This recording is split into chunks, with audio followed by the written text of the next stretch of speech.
Welcome friends, आज हम winter and war time movie को डिस्क्राइब कर रहे हैं।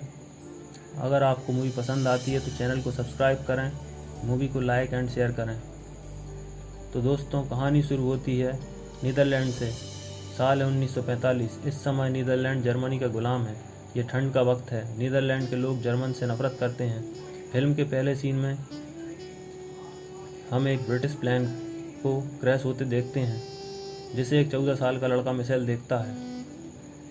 पायलट प्लेन क्रैश होने से पहले बच जाता है। अगले दिन जर्मन्स उस क्रैश प्लेन के पास ज़रूरी जानकारी लेने आते हैं। मिशेल भी अपने दोस्त के साथ जर्मन्स की नज़रों से बचते हुए आ जाता है, पर जर्मन्स उन दोनों को देख लेते हैं और ये दोनों भागने लगते हैं। पर मिशेल भागने से पहले पायलट की एक घड़ी उठा लेता है। जर्मन्स इन्हें पकड़ने के लिए पीछा करते हैं। मिशेल का दोस्त तो भाग जाता है, पर मिशेल जर्मन्स के हाथ आ जाता है। पर मिशेल के पापा कोशिश करके उसे जर्मन से छुड़ा लेते हैं। मिशेल के पापा मेयर हैं और उसकी माँ और बहन नर्स हैं। एक दिन मिशेल के अंकल बहन उनके यहाँ रहने आ जाते हैं। मिशेल उनको काफ़ी पसंद करता है और उन्हें अपने ही कमरे में सोने को कहता है। अगले दिन मिशेल का एक दोस्त डर्क उसके घर आता है और वो मिशेल को एक लेटर देता है और कहता है कि तुम्हें ये लेटर दूसरे फ्रेंड को देना है। मिशेल डर्क को लेटर के बारे में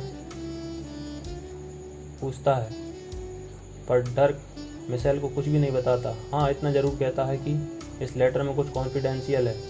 अगले दिन मिशेल नदी के पास जाता है, जहाँ जर्मन्स का पहरा होता है। जब जर्मन्स चाय पीने जाते हैं, तब वहाँ का एक वर्कर लोगों को नदी क्रॉस कराता है और शहर जाने में मदद करता है।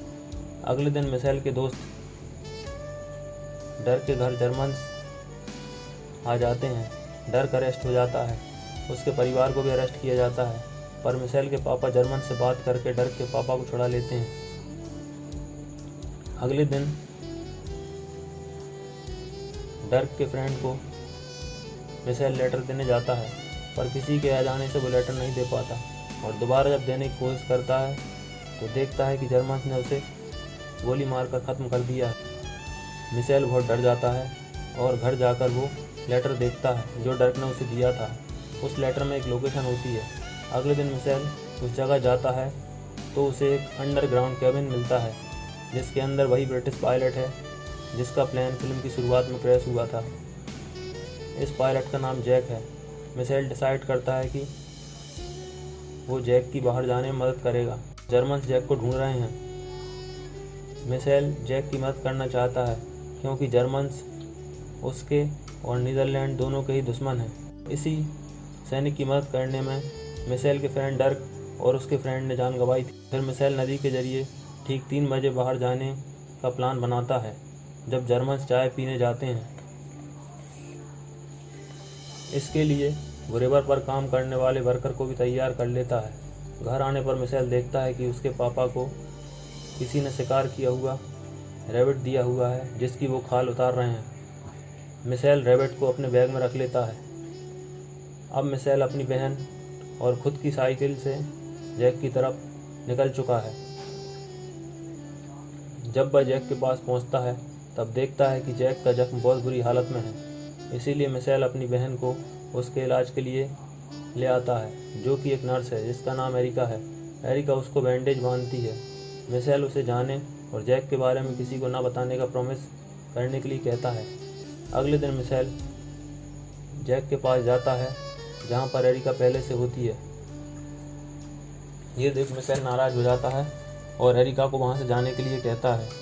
अब मिशेल और जैक निकल पड़ते हैं। थोड़ी दूर उन्हें जर्मन्स का एक कुत्ता मिल जाता है, जिसे मिशेल बैग से निकाल कर मरा हुआ खरगोश देता है और वो दोनों वहाँ से निकल जाते हैं। तभी वहाँ जर्मन्स ट्रक से उतर कर आते हैं, जिन्हें देख मिशेल और जैक जंगल में भाग जाते हैं, जहाँ झाड़ियों में जैक और उसकी साइकिल को छिपाते हैं।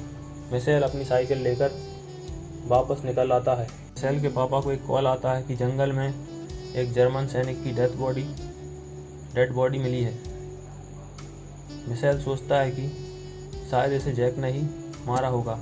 अगले दिन जर्मन्स मिशेल के पापा को पकड़ लेते हैं। मिशेल और उसकी माँ उनके पापा को छुड़ाने के लिए जाते हैं। पर वहाँ से उनको भगा दिया जाता है।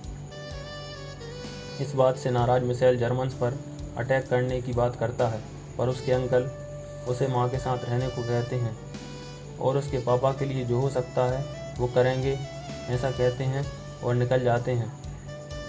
और जब वो वापस आते हैं तो कहते हैं कि कल मिशेल के पापा को छोड़ दिया जाएगा। सवेरे लोग चर्च की तरफ जा रहे होते हैं। यहाँ मिशेल को कुछ शक होता है।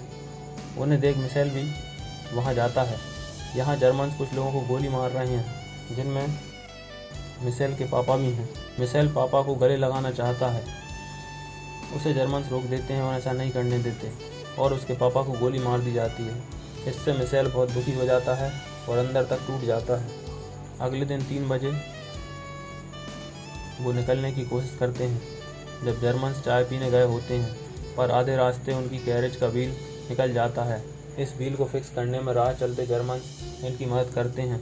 वहाँ से सुरक्षित निकलने में जैक और मिशेल कामयाब होकर नदी तक पहुँच जाते हैं। तभी ठीक सामने से कुछ जर्मन्स उन पर फायर करते हैं, जिनसे ये बचकर भागते हैं और जंगल में भागते हैं, पर जर्मन्स उनके पीछे पड़े हैं। अब वो कैरेज छोड़ घोड़े पर बैठ जाते हैं और घने जंगल में निकल जाते हैं। जर्मन्स यहाँ कैरेज में अटक जाते हैं। मिशेल और जैक दूर निकल जाते हैं, पर तभी उनके घोड़े का पैर टूट जाता है और वो तड़प रहा होता है। ये सब मिशेल से नहीं देखा जाता।